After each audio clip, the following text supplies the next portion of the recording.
So hopefully you'll have a copy of the song lyrics, and there's roughly one between two of the scores. They're not completely crucial, but it's always nice to have something to take home.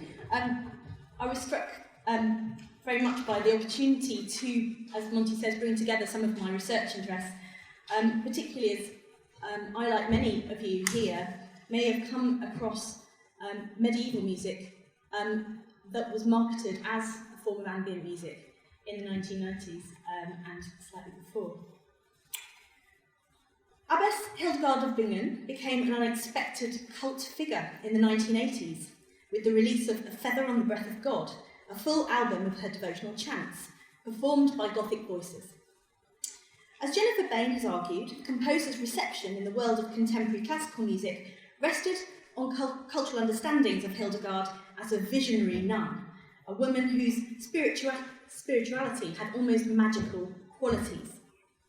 Hildegard's gender and her relative isolation as a well-documented female composer of devotional song in the 12th century led to her association with ecstasy, in melodic style, in the meanings found in her music, and with the interpretation of her works in modern performance. This paper will examine the ways in which notions of female ecstasy also informed the use of Hildegard's music in three examples of ambient house, and will consider the relationship between the imagined female voice of the medieval past and the stereotypical presence of female vocality in electronic genres more generally.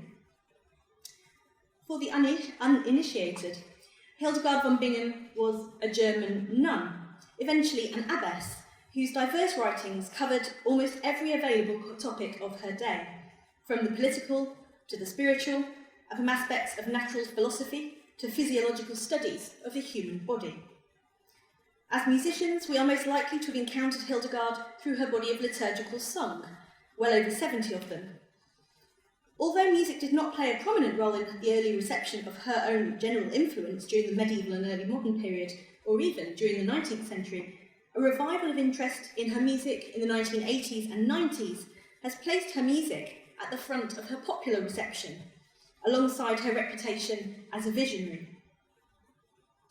Bain's study of the relationship between recordings of Hildegard's music and perceptions of Hildegard as visionary worked with over 30 recordings about 10 years ago.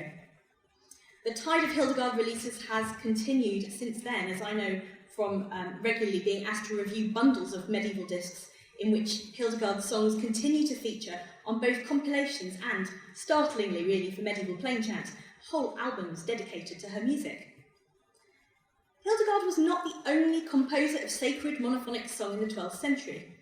She was, however, perhaps the most remarkable musician of her age to whom we can attribute a substantial body of works, and she has the uncommon distinction of being one of very few medieval composers whose reputation has crossed from the ivory towers of academia into the public awareness. This is quite a recent phenomenon. Even in the Dictionary of Early Music, published in 1981, she did not feature. Those who do know the name of Hildegard are probably most familiar with her from that important recording made by Gothic voices, the album Feather on the Breath of God, recorded in 1981 and released the following year, which captivated listeners with its otherworldly qualities and is perhaps largely responsible for bringing Hildegard's music to a wider audience. This shift in public awareness of Hildegard was a result of three main factors: the feminist movement, recapturing the history of otherwise forgotten women composers; the rise of New Age spirituality, in which Hildegard was adopted as an inspirational mystic, not least because she was a woman; and the release of Feather on the Breath of God itself. Partly the sales were as a result of the presence on the album of the superstar early musician Emma Kirkby, although the voice that you heard there was Emily Van Everett. This award-winning album received substantial attention from outside the traditional early music world. This magic triangle of factors influencing the reception of Hildegard led to musicians from other genres, notably electronic music, sampling Gothic Voices' album, initially without permission or credit, since what better to feature on an album of ambient music than the voice of a nun who experienced mystical visions, wrote spiritual, sometimes erotic poetry, and who was already top of the classical album charts. Moreover, the CD liner notes of A Feather on the Breath of God included the following guidance on the idea of plain chant performance, which make a strong case for Hildegard's chants and their association with ambient music at a more philosophical level. Ideally, says Christopher Page, medieval singers were to allow their activity to absorb the whole spirit and body, inducing a state of meditative calm and so intensifying the quality of devotional life. Distractions, which you just heard about, distractions were therefore to be avoided.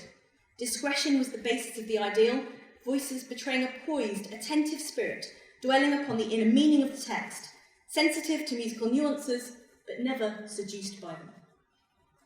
I imagine seduction is frowned upon in nunneries. Such words are similar, I would argue, to those of Brian Eno in his own liner notes to music for airports. Ambient music must be able to accommodate many levels of listening attention without enforcing one in particular. It must be as ignorable as it is interesting. The relationship between the two ostensibly different musical genres is one of detail and perception within the frame of musical time. Rather than anything standing out, distracting the listener's attention, both the performance of plain chant and ambient music as defined by Eno should emphasise meditative practice. The tracks that sample Hildegard's music have their broad genre of ambient house or electronic music in common, but they function quite differently in the particular ways in which her music is used and what elements of its cultural meanings or significance are present. The three main areas I'm going to focus on today relate to this one song that we've just heard and comprise the use of Hildegard to create a sense of timelessness that is common to many ambient tracks, the use of O Yukari to chime with the idea of ecstasy, also sometimes fundamental to ambient house, and finally to the importance of female-centred spirituality that was an important part of the New Age movement. Orbital's track Belfast was released in 1991. At 8 minutes long in the original mix, it places the chosen sample of Emily Van Evera into two main sections, which you can see on your handout. A theme of the perception of time is common to several Orbital tracks, and this is something emphasised by the manipulation of relevant sampled material. Belfast is informed by an overarching medievalism, achieved not only through the introduction of Hildegard's sequence, but also through further stylistic features. The track opens with low-pitched material suggesting medieval drones, not only in terms of their pitch and timbre, but also through its use of harmonic fourths and fifths. This texture underpins the track and provides contrast with the high pitch of other musical material, including synthesised sounds and, of course, Van Evera's own voice, very much higher. In both sections featuring Hildegard's music, the medieval song is very low in the mix, giving a sense of historical distance. We hear just distant echoes of her voice, as if across time, reminding me of the time machine that we had earlier. The sample is heard at the same pitch as in the Gothic Voices original release, but the tempo is gradually adjusted to match the tempo change that takes place from midpoint. Textually, there is some effort to retain a semantically meaningful section of Latin, but the quiet dynamic of the sample within the mix makes the poetry basically inaudible, even though the musical line and shape would have been immediately familiar to either fans of Hildegard or those who had heard The Sun Rising, which was released a year before. So I'll play a section of Belfast.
Again, there are lots of different remixes, as you can imagine. That was the first one. The ecstatic female voice has a long and frequently thorny relationship with electronic genres, in which the ubiquity of women's passive, manipulated voices can be contrasted by the relative historical absence of women from the recording studio. The binary gender split in studio-based music is typically understood as a divide between male techno-wizardry and male authors' creative manipulation of a diva loop. Moreover, the female voice has come to signify a passive object of desire, a siren-like presence from the mix. As Dominic Petman has remarked, the female voice in acousmatic music has an intimate quality. He says, "A voice with no visible source is all the more enchanting and all-enveloping." In many electronic works, the female voice remains passive and lacks any agency other than apparently expressing sensual pleasure, itself a stereotype in the cultural coding of women's vocality more broadly across history. Discussions of the common aesthetic preference for sopranos in electronic music typically emphasise the cultural understanding of purity of this voice type, a term attributed to both adult sopranos and to the voices of children. The appeal of pure voices was a feature not only in electronic works of the mid to late 20th century, but also to the parallel early music revival, in which figures, notably Emma Kirkby, were marketed as possessing the voice of an angel, pure, sweet, youthful, and by implication, virginal.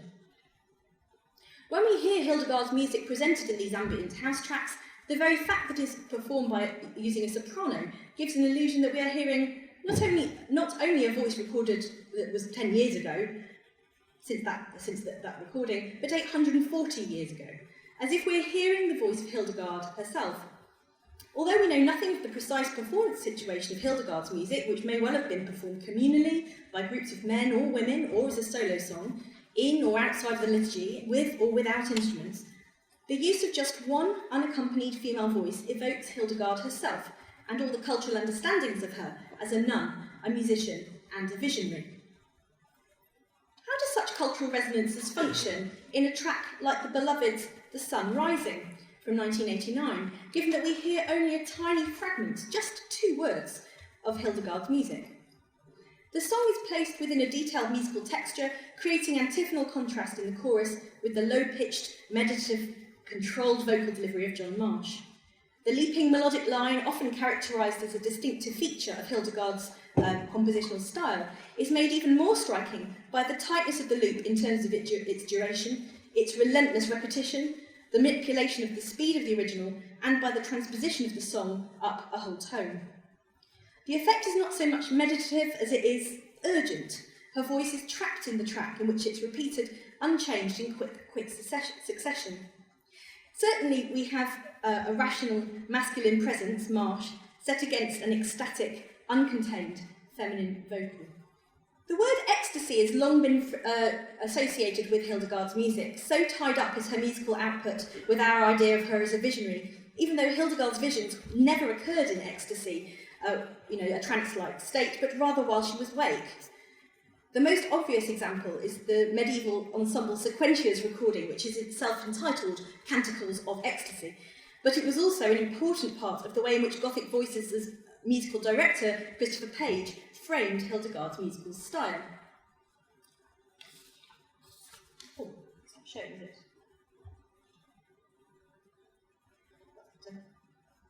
He says, "One of the problems with her is that she's always in ecstasy.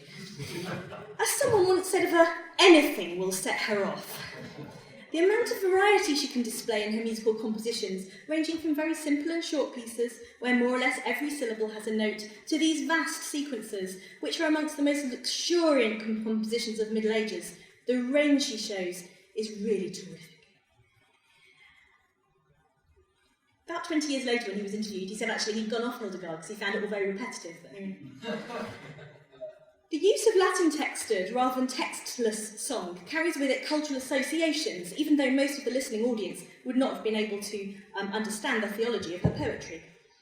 So is the voice necessarily meaningless, part of the phenomenon that Hannah Bosma identifies within so much electroacoustic music, in which many pieces place a high-pitched, wordless female soprano with live electronics? Are the presentations of Hildegard's song O Euchari in Ambient House tracks meaningless on account of the use of pre-existent Latin, or are they somehow meaningful? Well, I would argue that something slightly different to a female passive voice is functioning in these songs, or at least perhaps in some more than others. Firstly, the Latin lyric, while unfamiliar to many listeners, by its very presence evokes the religious or devotional origin of the song and its joyous message, in ways that chime with the broadly spiritual aspects of many ambient house tracks and of electronic dance music more generally. The use of Latin devotional poetry serves to indicate but not overdo the Catholic religiosity of the sample. This functions in the same way as the choice of female solo voice over that potential more communal male monastic song sound. Instead of Kyrie eleison or mea culpa or other more commonplace, explicitly liturgical phrases found in the music of German band Enigma, O Euchari feels more like a personal poem of praise in honour of just one person, the subjective voice of Hildegard singing directly, actively to him. In The Sun Rising, the phrase quickly reduces sonically to its component vowels, heard as O Euchari, but in Vision, which we'll hear in a moment, and to some extent Belfast, the words retain their status as lyric. In some New Age releases, notably the music of Richard Souther, the original performances by Van Evera are used more specifically to represent Hildegard's personal spirituality. Indeed, Souther's work presents Hildegard as a co-author, aligning his creative product with the sorts of understanding of Hildegard's religious life that formed part of her popular reception in the 1990s, in publications, and I own them all, like The Little Book of Hildegard and Hildegard in a Nutshell. This is most fully realised in Vision, the music of Hildegard von Bingen from 1994, in which, although naming the medieval author of the songs was central to the project creatively and commercially, the performing artist of Emily van Evera was initially uncredited. A follow-up album, Illumination, tapped into the same market and was advertised as having been written in collaboration with the abbess. Aspects of production and creative choices combined to connect Hildegard's spirituality to modern audiences for such an ambient arrangement. The title track of Vision, O Euchari, takes substantial parts of the Gothic Voices recording and transforms it structurally into a more conventional dance music pop format, in which the opening phrases are redeployed as a chorus or refrain. A lot of reverberation and other forms of processing are used to emulate the acoustic of a large abbey church. The sound world is initially characterised by the plaintive unaccompanied voice, before the introduction of the sort of instrumental textures that used to broadly be described as ethnic at that time. Marimba, bells, percussion, panpipes, maracas, flutes, as well as the increasing presence of synthesised sound and eventually a wash of choral textures as backing. This is Hildegard for New Age spiritual meditation, but in many ways takes the creative voice of the medieval composer more seriously than the others, albeit with Souther's rearrangement of her melody. In conclusion, there seems little doubt that in sampling Emily van Evera's performance of O Euchari, these composers were attracted by the qualities that are in direct opposition to the canonic classical music of the average concert hall. Rather than 19th century symphonies by dead white men, Hildegard's music was selected for its difference in signification, in historical time, in sound world, in its presentation of female creative and spiritual practices. While all the tracks I've discussed explore Hildegard's music in the spirit of medievalism found across pop, rock, metal and dance genres in the 80s and 90s more widely, their common generic frame of ambient house served to offer creative opportunities to manipulate the sample so as to emphasise relevant aspects of Hildegard's song for the present day. In sum, and in spite of her ventriloquism through Emily van Evera's vocal and the ubiquity of the many of the markers of female ecstatic voices in electronic music, songs featuring Hildegard lie at various distances from what Bosma would recognise as the meaningless utterances of a disembodied female voice. Rather, she's the ultimate featured artist, literate, spiritual, musical, and authoritative.